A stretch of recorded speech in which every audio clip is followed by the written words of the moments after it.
So let's go. And here we go. So I think we are streaming. There we go. All right. Beautiful. So welcome to our show. This is Path to New Earth, Freedom Dream Life. And I'm going to adjust this just a tiny bit there. There we go. So I am Aiylah Valkyrie, and I have a special guest here today. She's here from Chicago. This is Alina B. Hello, hello. Welcome to the show. Thank you for having me. It's an honor. It's an honor, sister. Thank you for showing up and being present for this beautiful moment. And we have some really fun things to talk about today. So we're going to share a little bit about Alina's path. And she is a tattoo artist. She is a musician, DJ. She is a medicine woman. And she is here to share how tattooing is a ritual and a ritual for transformation, which is really on point for our podcast because we do share lots of different tools for transformation. And tattooing has been one of the most amazing tools in my journey of the most massive amounts of transformation. And so I would love to just share a little bit about your journey, what took you to this place, how you got to start doing tattooing, and a little bit about the things that you would like to talk about, how it becomes ritualistic and the symbology of it. Yeah, I've been drawing and connecting with art my whole life, but I never saw it as my path. And then I started sitting with plant medicine, and it led me onto this rediscovering of my gifts. And when I was getting into tattooing, I heard this very strong call in my body and my being to really bring that awareness back to the sacredness of it, because it is a bloodshedding ritual that our ancestors did, the tribes, the indigenous people did. That's true. If you think about it as bloodshedding ritual, it changes the whole dynamic. It's like, I'm just going to go get a tattoo, but really, there's so much more to it. So let's continue to delve in. Yeah, so I've been exploring different aspects of that and how important it is to set a container and the intention. And the intention can be calling something in or releasing or moving stuck energy, honoring the ancestors. And through that, it can really shift our life, because every image that we put in our body, or in general, everything carries a vibration, right? Right. So every image carries a vibration that you're going to put into your energy field, and it'll mix together and affect your life. So in that way, I've been working with releasing emotions and bringing different type of symbols, protection, and animal medicines and ancestral connections through the tattoos. So I know probably a lot of you have had experience with tattoos, but if some of you haven't, you can drop some questions and we can answer them in the comments later. And if you're catching this podcast later, I want to invite you to circle back to Alina's profile just quickly if you want to share your Instagram so that you can get a hold of her and consult with her about your tattoo. Sure. My handle is soul.scapes.tattoo, and I'll be happy to answer any questions that you might have about this process. Beautiful. And for those of you catching the recording as well, you can catch me at I_love_Aiylah, AIYLAH. So we can always be reached over there on Instagram. So thank you so much for coming to this live. We're really excited to share some of these tools with each of you. It has been a massive portal for my transformation, starting with my mother's crossing over. And then I had a big piece done as well when my father crossed over as well. I'm being told to do another piece, which is what brought us together. So just going to share with y'all briefly a little bit about how we became soul sisters in this life, how we remembered each other. And so we were at a festival this last week together called Dragonfly Fest, which it was the first year this year for this transformational festival right here in Lockhart, Texas, which is also where our podcast studio is, La Lighthouse. And we were just, visiting at my booth, talking a little bit about my Aiyllah's magic microdosing honey and talking a little bit about some things. And somehow, of course, as always, Goddess Isis comes up and she says, "Oh, I want to talk to you." And so she starts kind of coming through. And I said, "Well, I've been looking for a tattoo artist that can really depict Goddess Isis." And she's been telling me ever since I went to Egypt and just hinting that she really wants me to get 2 armbands with her image on them. So anybody who sees me knows that I'm part of her lineage. And so I've been looking for an artist to do that. And I mentioned that to her. And she says, "Oh, really?" And she takes her shawl down. "Do you want to show your piece on your back with your Isis, or do you want to talk a little bit about your piece and how that kind of came about?" That was kind of that feminine protection and guardianship that's going over on my shoulders and also giving me that feminine power as the wings on my back. So she has the Isis all the way across her shoulders. And I was like, okay, all right. We definitely have more work to do here. And so she's going to also be working with me in sacred ritual with medicine and also tattooing. And I'm going to be working with her on that aspect to get those pieces done while she's in town. So we're just in this space of exchanging medicine and wanted to bring to you a little bit more information about how tattooing can be used as a transformational tool while she's here in person. She's actually my first live in-person guest on the podcast. Most of my guests have been on Zoom. So I'm really excited to invite you into my studio. I know you had a couple things that you wanted to really point out about that process. So I wanted to circle back to Egyptian theme and share that in ancient Egypt, tattoos were used only by female priestesses for women, and they were tattooing their bellies for fertility, for protection of the baby, and for safe childbirth. Wow. And it was only a female practice. Wow. I did not know that. I know there's a practice in a lot of sacred ritual, and many of you might have done this if you're in this culture, that you did henna on your belly when you're pregnant to give the baby a blessing way. And so that's a permanent aspect of that, and let's talk a little bit about the permanence and the commitment of a tattoo. So the ancient tribes believed that when you put a symbol on your body, the marking, that's the only thing that is left when you die and you go into the afterlife, and your tribe can recognize you by that symbol that stays with you energetically.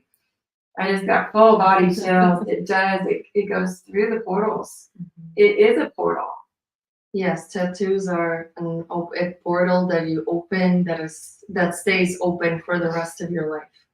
Yeah. So, people that get tattoos and they're haphazard about it, it's a big decision. And so I encourage anybody to really sit with it in ceremony and be very, very intentional. One thing I do want to point out, a lot of people don't know this, is that if you're going to put a sacred symbol on your body, specifically Sanskrit, it should never be below the waist. It's actually sacrilegious to put it below the waist. I had a friend that put an Om on her ankle, and then she went to India, and she was super embarrassed because she found that out after she went.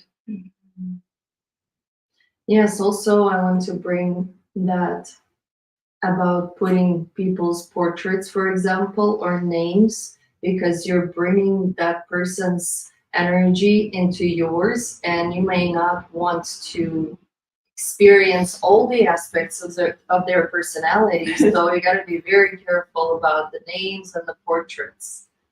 to go on the body.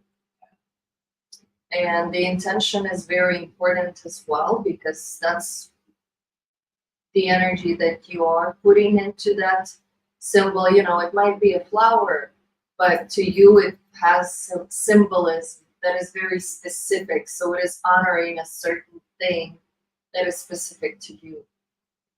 I love that. I love that. So I have utilized the tattooing process in my own personal journey for transformation through the death portal specifically. And then I was telling Alina, I had originally had my very first tattoo right when my mother was passing, and she passed over in 2008. And I chose a very fae-like image of a female with flowing hair, and I designed lots of different images inside her hair that would represent my mother. And I had the artist draw it up. And this is kind of talking a little bit about choosing your artist and choosing the energy of the person that's actually doing the work, because you're also embodying that together with your image and your own, you know, your own symbol, your own portal. And so when that happened, he drew the image up. It looked very fey, very, very light, very fun, which is what I was intending.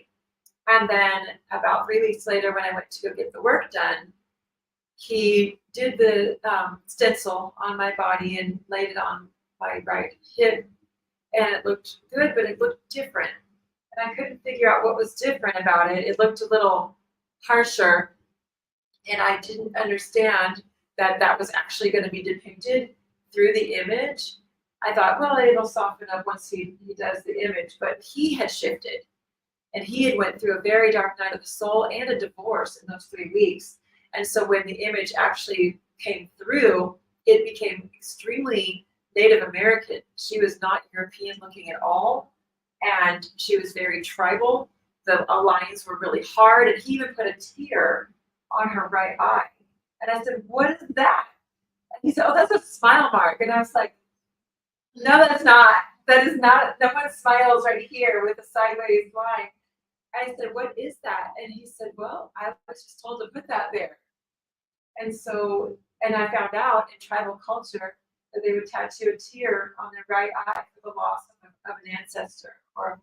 And so we made it into a tear, and it ended up being extremely tribal, which was very, very much a predecessor of my medicine path before I really fully walked into it. So that happened. Yeah, I wanted to add about the commitment, because a lot of times it's very intuitive and subconscious that we choose something and we don't even know that it would serve a much deeper purpose, but on a very deep level we know. So Yeah. we do these tattoos, and then they do a much deeper work that we chose, but we didn't see it in our conscious mind. So, Right. you know, I wouldn't worry too much about this commitment, because it's gonna do what it's supposed to do. Exactly. And also about the container, it's very important to have a safe container that is clean, energetically and obviously physically. Also, the artist, you need to set the boundaries in the container, because otherwise I've experienced that in myself, where the energy was transferred to me as I was receiving the tattoo, and it was not pleasant, it was not positive, it was there like very low vibrational frequencies that were transferred onto me through this practice that I had to work through. Yeah. Knowing that it's not mine, Right. but people don't know, so they might pick it up.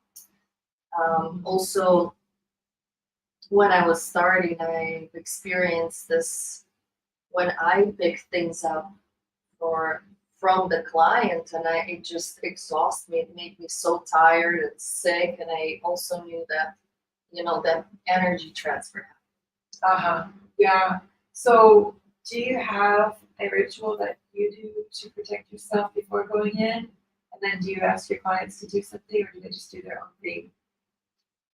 I don't ask them to do anything most of the time because I'm not certain of what depth, what practices they do, and their own things. Right. So I just set it up where I smudge, I clear the container, I have an altar, and I usually call in our guides and benevolent ancestors and the light beings to hold the container to protect us, to move the energy. I work with Archangel Metatron, and I have a candle on my altar to transmute the energy that is being released. Yes. I also work with a bowl of water and salt to direct that whatever is being released, so Right. it can be. So that's an outlet. Yeah, that's very, very wise and good practice. You know, and there's a lot of tattoos that are not done consciously, and conscious art is very different than just throwing something out there. Do you want to talk a little bit about conscious art or consciousness of art? For me, I tune into the client's intention very close to the date of our meeting because that's just how it works for me. Like a day or two ahead of time, I'll tune into it, and then I create for them with that intention. And 90% of the time, that's exactly what they wanted. Yeah, beautiful. Anything else? Any other topics that you want to share about? Sure. I wanted to touch on pain. This is a painful process, and it is one of the only containers where we are made to sit with our pain and sit in it and surrender to it and process it, because in our daily life we never do that. You tend to run from it. You want to find comfort and find pleasure and run from pain. And our society also encourages that. Our society, we don't have any containers in our natural Western, well, natural is not the right word for that. In our Western society, which is far removed. Thank you for the hearts, y'all. And so we require a container to have that process, to work with the shadow, to work through the pain, to work through all the things. And combo is one of the things that is very painful temporarily, and it's a temporary thing. Yeah. But just like childbirth, you go in knowing it's going to be over in a certain period of time, just like in any kind of medicine ceremony. You go in, you know that you're going to have a ceremony. You know at one point it's going to be over. But to be present fully in it. Yeah, so you can't move, you can't do much, you just sit with your pain, and creating a safe container for people to be with that. It brings so many emotions, so much pain that they haven't processed. And my clients, cry in my chair all the time, and they're not sure why. But also, I work with the meridians on the body that correspond with the organs, and the organs hold the emotions. So having that awareness and understanding of which emotion you want to work with. For example, if it's forearm, there's a lawn and a heart meridian, and those we can work with grief in the lawns, for example, after a loss of somebody. So a tattoo to honor a person and work with that to release the grief is extremely powerful. Have you noticed people are drawn to certain body parts without actually intuitively knowing what areas they're working with? Definitely. Yeah. We know subconsciously, but we just think, I just picked it because I think it's gonna look good there. Right. Have you ever had someone pick something and they wanted to put it in a certain spot and you're like, Yeah. Yes. And then I would explain to them how things correlate with what they're looking for and what it actually means in that spot and things like that, and it would make more sense to them. Yeah. So you're also a coach at the same time through all of this, a little bit of a psychologist, That's beautiful. It's a beautiful medicine. I know that we had a couple of the topics that you'd like to share about. Is there anything else that was on your part that you want to share about this process, this ritual? I think we've covered quite a bit of ground. What brought you to really working this at this depth?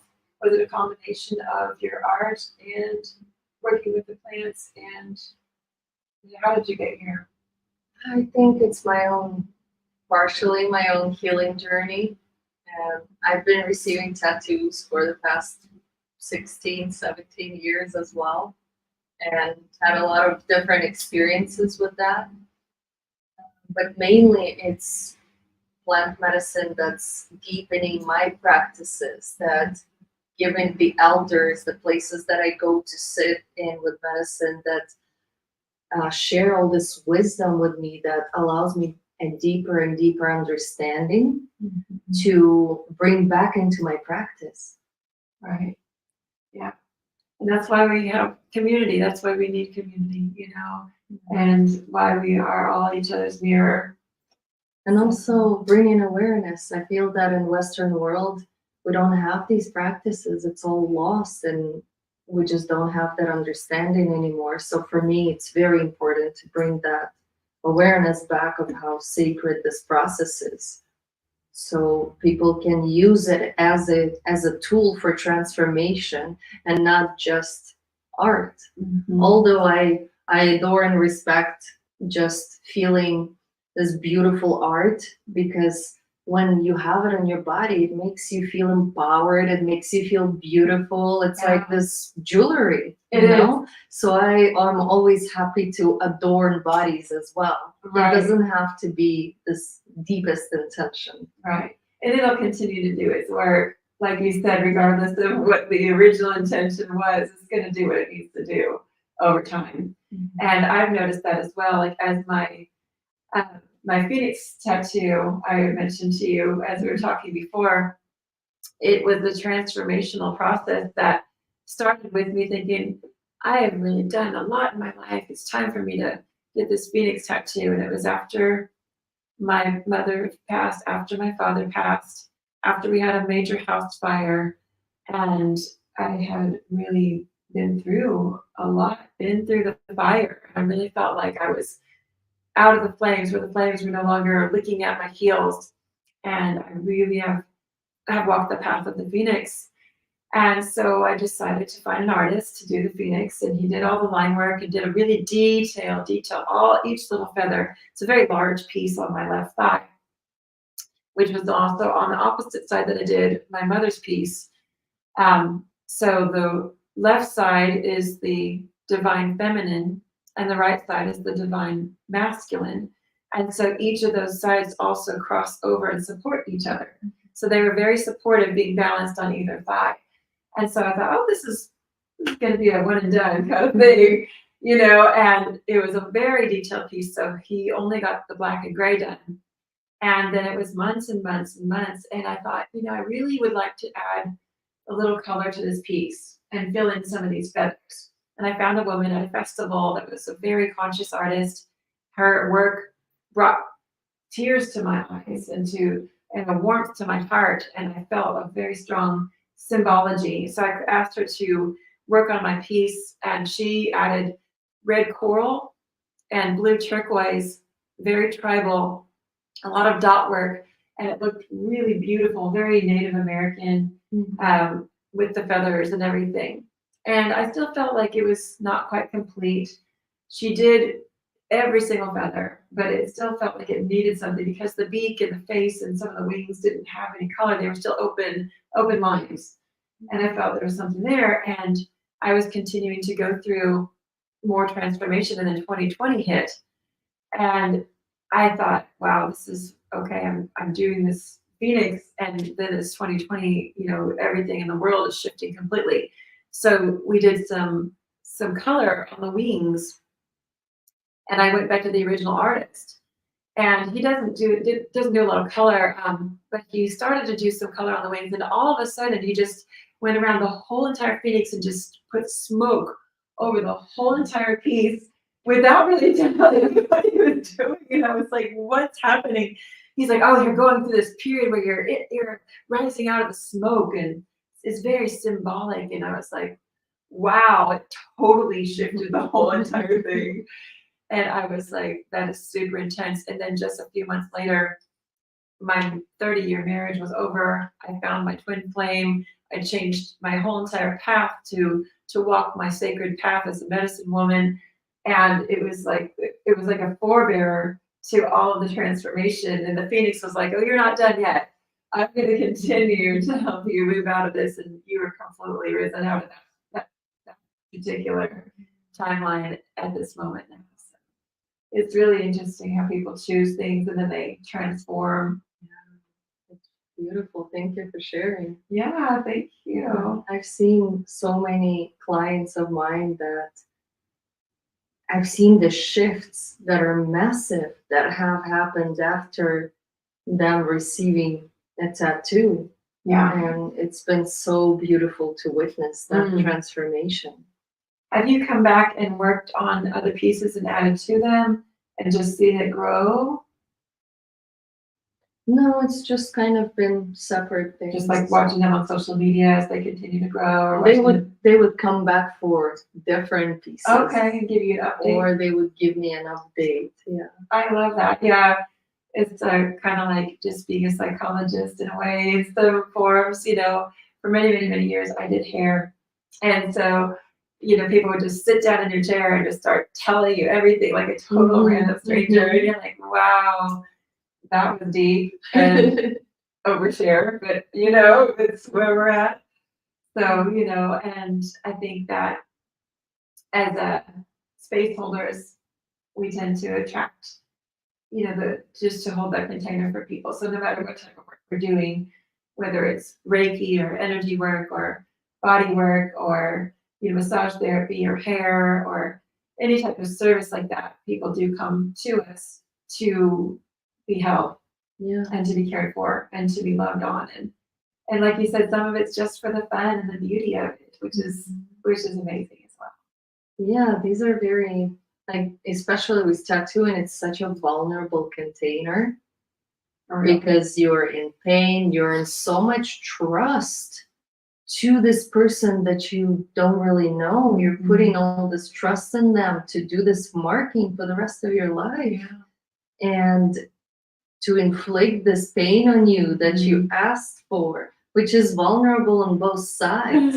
And then there is physically very close proximity. Like you're really just face to face, or whatever body part. Yeah, so it's an extremely intimate place to be, which I am honored to hold that space and to have that container for others. Yes, I'm honored with the trust.